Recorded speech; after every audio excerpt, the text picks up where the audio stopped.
B-More's 92Q, home of the AM Clique. Of course, it's Shay Parker here. And do not ask me where my partners in crime are right now, because it doesn't even matter. This is a girl's day. It's a girl's thing. And I have a super special guest here in the studio with me, the beautiful, the one, the only Victoria Monet. Hey, what's up? What's going on? How are you feeling? I feel so good. How are you? I am doing good, and even better now that we have you here in the studio. Aw, thank you have been you. having such an amazing year. Yes. And I'm just excited to kind of dig in and talk to you about it. Is this your Okay. first time in Baltimore? No, she's going to be mad when she hears this, but one of my best friends lives here. I haven't visited her, but I've been in this city. Okay, before. wait. You told her you were here though, right? I told her because I was just in DC, but she had just come back from a festival and she had just gotten back last night. So Okay. she wasn't able to see me, and my schedule's so busy right now that I don't think I'm going to see her now. So we're like just missing each other Okay. with her work and me running around. But Aw. I know, I feel bad. But she's getting married in September, so I'll be there. Oh, and we'll be congratulations, together the again. bestie. Yes, that's Congrats, amazing. Lynn. That's dope. Okay, so first impression of, I know you probably haven't been able to kind of Hang see what's out. going on and hang out. Yeah. But what's your first impression of Baltimore or the DMV? I actually prefer the humidity. Because in LA, it's very Girl, what? dry. I like it. I'm like, oh, it makes my skin feel like moist.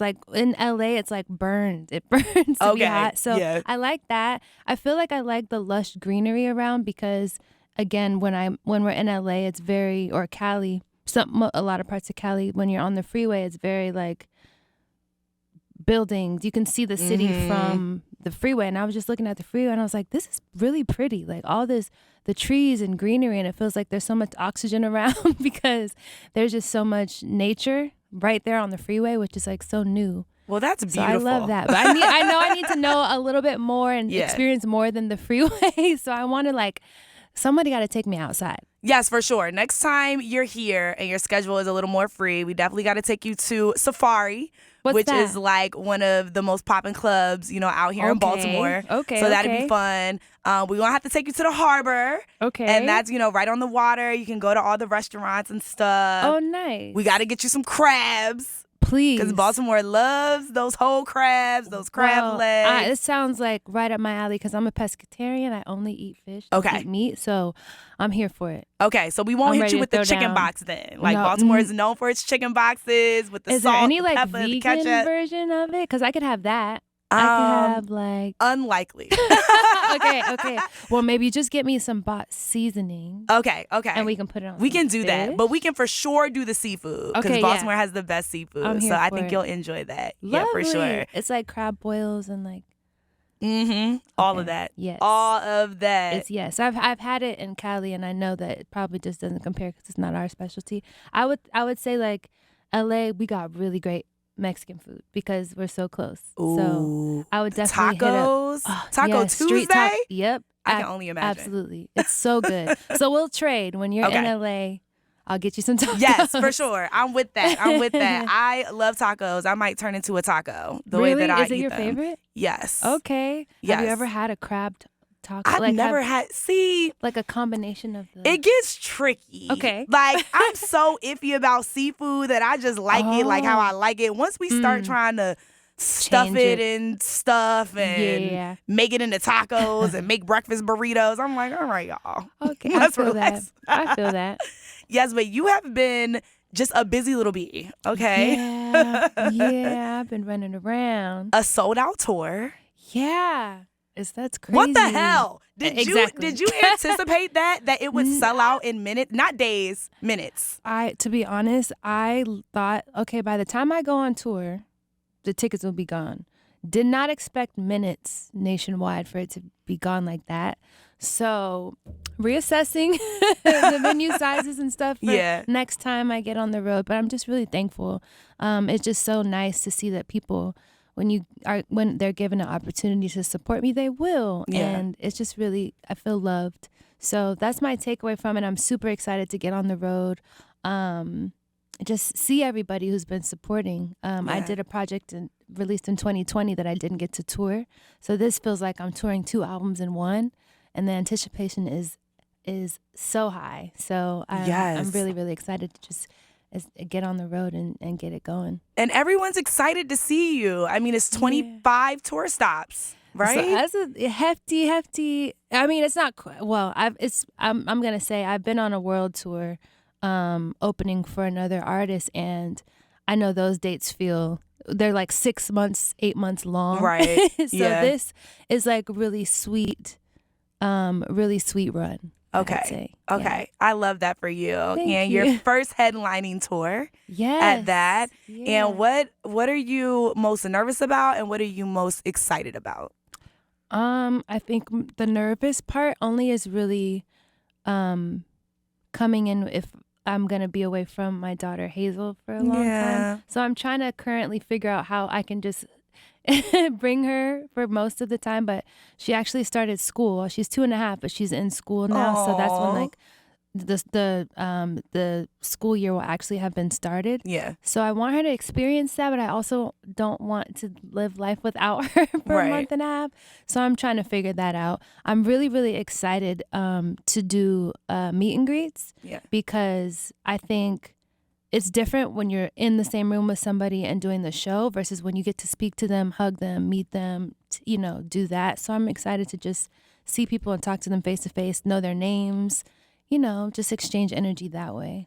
I think, your fans and supporters are excited for that too, because one thing that I can definitely say about you as an artist is your spirit comes across genuine, like even when you're not in person. Wow. So I think a lot of your fans just feel like they know you, even though y'all don't. Y'all don't know her like that, okay? Do you ever be on social media sometimes like, I know y'all think y'all know me, but y'all don't? Well, you know what? I completely understand that feeling, completely, because I feel like I know Beyonce. Me too. I feel like I know Destiny's Child because we grew up on watching them. I feel like I know so many celebrities just because I've seen them. Even influencers on social media, I'm like, have I met you? No, I just follow you. So it's like it's really interesting to divide like your memory based on like only seeing them on the phone versus like meeting them in real life. Sometimes it can feel like the same thing. So I kind of like that people, if they feel like they know me, I like that because it makes you feel like you can come talk to me. I don't want people to see me outside and be like, oh, she's unapproachable. So I'd rather them feel like we're friends because in a way we are. Like anybody who supports me and admires and has good things to say, I could consider a friend. So I think that the lines are kind of blurred and I'm okay. Yeah. With that.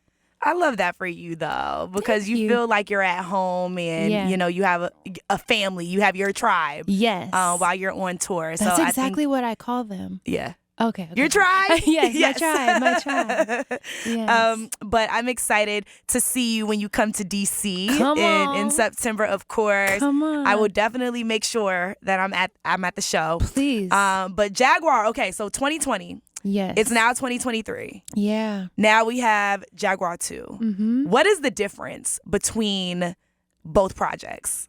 I would say that they're like family. They have the same blood, the same DNA, but they're different. So I guess they're like sisters. Yeah. One is older. I think Jaguar II is a little bit more developed, mature, and sure of self, confident. My voice has changed a bit because in between 2 projects I did have a baby. So much has changed. Yeah. In my mindset and how I view the world and what I like, what sounds I like. So hopefully that if you sit the projects side by side or listen to them back to back, you can hear like an elevation and a growth of a human being. And so I think it's a really cool, it's almost like diary entries, like I have one project that describes this era of my life and then this is a new chapter. So I'm just so excited. It's available right now for pre-order. It comes out August 25th. Which is not that far away. So, I know, it's right around the corner. Like this year is, I know we probably say this every year, but this year is really like flying. Zooming by. I don't know what's happening. We're going to blink and it's going to be Christmas time already. Yes. Yeah, it's crazy. But I love that you said, it feels like almost like chapters in a diary. Yeah. What immediately popped in my brain was just think of me as the pages in your diary. Alicia Keys. Oh my God. But aside from, of course, like falling in love and having a baby, what are some other life experiences that played a part when you know, sat down to kind of write this album or figure out what you wanted it to sound like? I think really just listening and digging deep into the other eras of music. I was really inspired by the 70s again. Ooh. Just like re-listening to playlists that have that type of music in it.